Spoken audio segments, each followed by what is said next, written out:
Une nouvelle religion mondiale est en train de se former sous nos yeux.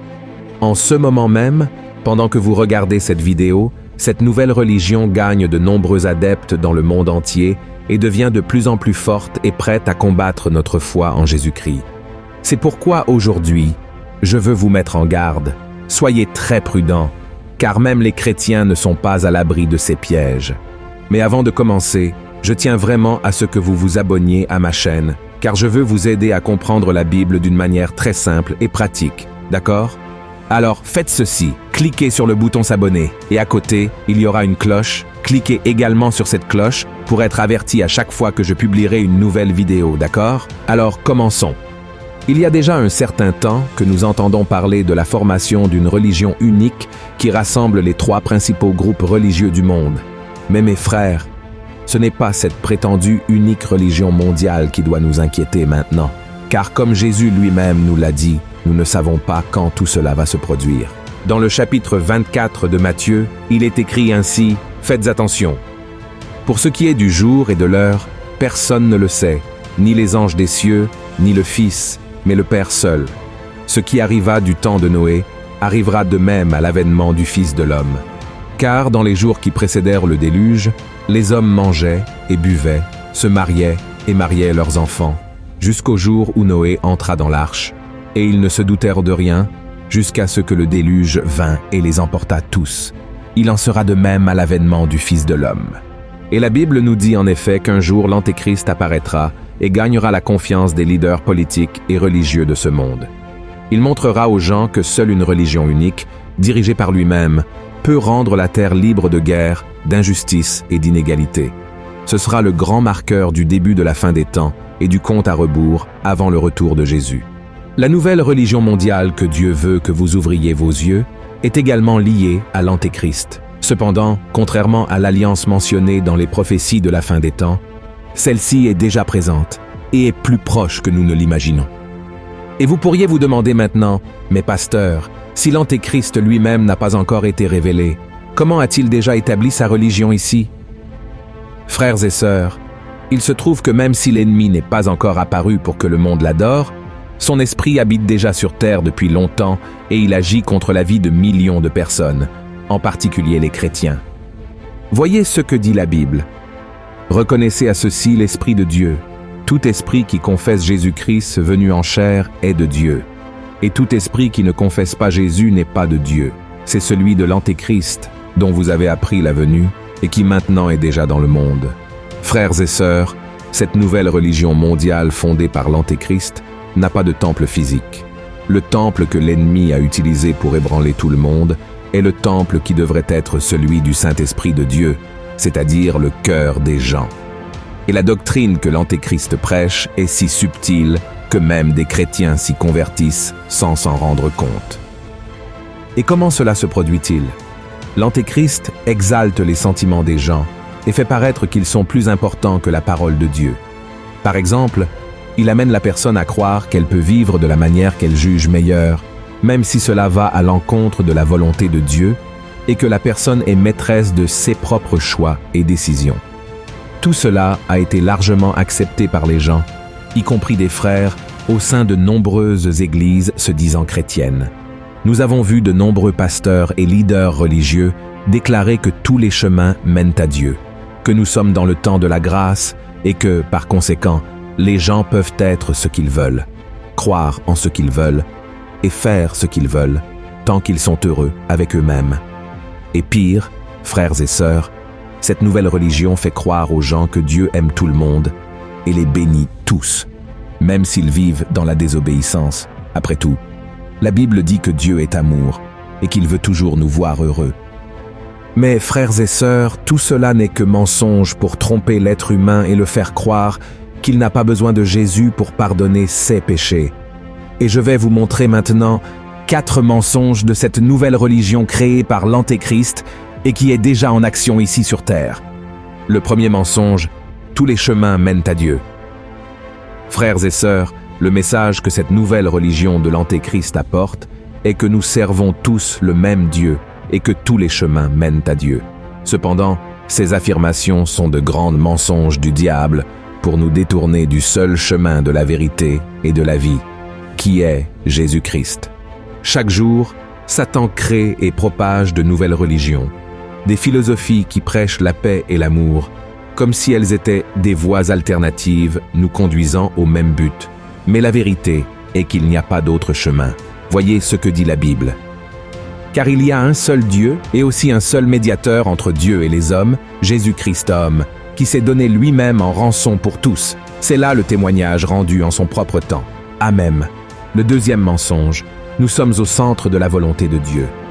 Frères et sœurs, Dieu n'est pas un génie de la lampe magique toujours prêt à répondre à nos désirs. L'esprit de l'Antéchrist propage ce mensonge dans le cœur des gens et les fait croire que Dieu leur donnera tout ce qu'elles veulent, mais ce n'est pas ainsi que cela se passe. Cela s'explique parce que la Bible nous dit dans le livre de Jérémie que le cœur de l'homme est trompeur et désespérément corrompu. Donc, si Dieu répondait à tous nos désirs, faisait toutes nos volontés, il nous conduirait vers l'enfer. C'est pourquoi l'apôtre Jacques a dit que beaucoup demandent, mais ne reçoivent pas, parce qu'ils demandent dans un but égoïste pour satisfaire leur plaisir. Frères, Dieu répond effectivement aux désirs du cœur de ses enfants, à condition qu'ils soient alignés avec la volonté du Père et non la nôtre. Sinon, cela serait de l'égoïsme, de la vanité, des attitudes que la Bible condamne. Voyez ce qui est écrit dans 1 Jean chapitre 5. Nous avons auprès de lui cette assurance que si nous demandons quelque chose selon sa volonté, il nous écoute. Et si nous savons qu'il nous écoute, quelque chose que nous demandions, nous savons que nous possédons la chose que nous lui avons demandée. Le troisième mensonge, Dieu pardonne à n'importe qui. Bien sûr, frères et sœurs, Dieu aime ses enfants et est capable de pardonner leurs péchés, mais ce pardon n'intervient que lorsque nous reconnaissons le péché, lorsque nous confessons et luttons contre notre propre chair pour ne pas retomber dans le péché. Cependant, cela n'arrive pas dans la religion de l'Antéchrist, car il n'y a pas de repentance en elle. Le message du diable pour les jours d'aujourd'hui est que vous pouvez vous tromper. Vous pouvez continuer à persévérer dans la même erreur autant de fois que vous le souhaitez et que Jésus pardonnera toujours. Mais, frères et sœurs, la Bible est très claire sur la gravité du péché. Elle dit ainsi dans le livre des Proverbes, chapitre 28, « Celui qui cache ses transgressions ne prospère point, mais celui qui les avoue et les délaisse obtient miséricorde. Heureux l'homme qui est continuellement dans la crainte, mais celui qui endurcit son cœur tombe dans le malheur. Par conséquent, soyez très attentifs lorsque le diable souffle ses mensonges à votre oreille. Ah, tu peux commettre ce petit péché, tu le mérites, tu te sens seul, tu es fatigué, tu es à l'église depuis tant d'années, donc Dieu ne s'inquiétera pas si tu fais quelques écarts de temps en temps. Frères, nous devons faire attention à ces mensonges. Je n'ai jamais vu Dieu faire d'exception dans la vie de quiconque, même pas dans la vie des hommes et des femmes de la Bible. Alors, prêtez-y beaucoup d'attention, d'accord? Le quatrième mensonge, Dieu est 100% amour. Frères, la Bible dit dans 1 Jean, chapitre 4, verset 8, que Dieu est amour, et le diable utilise ce passage pour montrer aux gens qu'ils peuvent vivre comme bon leur semble, car le Seigneur est bon tout le temps. C'est par cette porte ouverte par l'ennemi que l'idéologie du genre, le féminisme, la libéralisation des drogues, la normalisation de la prostitution et de la promiscuité ont affecté le monde entier. Le problème est que les gens traitent ces questions avec tant de naturel qu'il semble même que Dieu l'approuve. Frères, je sais que cela peut sembler mensonger, mais il y a beaucoup de pasteurs qui défendent déjà ces thèmes dans leur chair. Cependant, cette doctrine maléfique est mensongère et incomplète, car elle ne met pas en garde les gens que Dieu, en plus d'être amour, est aussi justice. Et la Bible dit à maintes reprises que Dieu est un feu dévorant, car il est totalement juste, pur et saint. Sa sainteté ne tolère pas le péché, et sa justice exige la punition pour la transgression de sa loi. C'est pourquoi Jésus est allé à la croix et a souffert atrocement à cause de nos péchés. La Bible affirme qu'il a porté sur lui toute malédiction, toute punition que toi et moi méritons. Par conséquent, frères, nous devons comprendre que sans le sang de Jésus, nous ne pouvons pas avoir d'intimité avec Dieu. Nous ne pouvons pas être pardonnés, nous ne pouvons pas être sauvés. Alors, ne tombez pas dans le mensonge qu'il existe une autre manière d'être accepté par Dieu, d'accord? Dieu n'accepte ses enfants que lorsqu'ils reconnaissent Jésus comme Seigneur et Sauveur. Frères, nous devons faire très attention. Nous ne pouvons pas construire notre foi sur le sentimentalisme, nos désirs, nos expériences personnelles et notre opinion sur les choses. En tant qu'enfants de Dieu, nous devons vivre selon la parole du Seigneur. Nous pouvons certes apprendre des expériences des gens, il n'y a rien de mal à cela, mais les expériences des gens ne peuvent pas servir de base à notre foi en Jésus-Christ. Amen.